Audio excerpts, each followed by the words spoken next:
Director గారు, number of layers, number of మనుషులు అందరినీ దాటుకొచ్చింది స్క్రిప్ట్ అన్నారు. ఈ జర్నీలో అంటే మీరు పర్టికులర్గా టార్గెట్ ఆడియన్స్ అని చెప్పేసి పెట్టుకుని ఈ స్క్రిప్ట్ రాసుకోవడం జరిగిందా? చాలామంది లేయర్స్ లేయర్స్ అని చెప్పేసి మీరు పర్టికులర్గా చెప్పారు కాబట్టి ఎలా మీరు దీని అంతా బిల్డ్ చేసుకోవడం జరిగింది? టార్గెట్ ఆడియన్స్ అంటే ఒక యూనివర్సల్ పాయింట్ అనేది అందరికీ కనెక్ట్ అయ్యేలాగా ఉండాలి అనేలాగా రాసుకున్నాను సార్. అంటే దీనికి ఫ్యామిలీస్ రావాలి, ఎవరన్నా విన్నా ఇంట్రెస్టింగ్ ఉండాలి అనే పాయింట్ పట్టుకొని రాయడం జరిగింది. సో అదే మేజర్ సార్. అంతే. ఈటీవీ జాయిన్ అయిన తర్వాత ఈవెన్ ఇప్పటికి కూడా ఈ సినిమా ప్రమోషన్ జరుగుతూనే ఉంది. Yes sir. Because of ETV win అని చెప్పేసి మీరు ఎట్లా దీన్ని ఎలా చూస్తారు?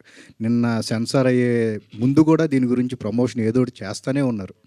సో ఇదంతా సీరియస్గా సార్, నేను ఈటీవీ ఓకే చేశాకే నాకు ధైర్యం వచ్చింది. ఈ ప్రాజెక్టు నేను ఇన్ని రోజుల కష్టం బయటకు వస్తుంది, నేను అనుకున్నట్లు వస్తుంది. ఈ సినిమాకి ఇప్పుడు చూడండి, మీకు థియేటర్లు కళ్యాణ మండపాలు అయ్యాయి. ఎందుకు అంటే అది ఐడియా, అది క్రియేట్ చేయగలగాలి, ఆ కెపాసిటీ ఉన్నవాళ్ళు మనుషులు ఉండాలి. సో అది ఈటీవీ వల్లే అవుతుంది.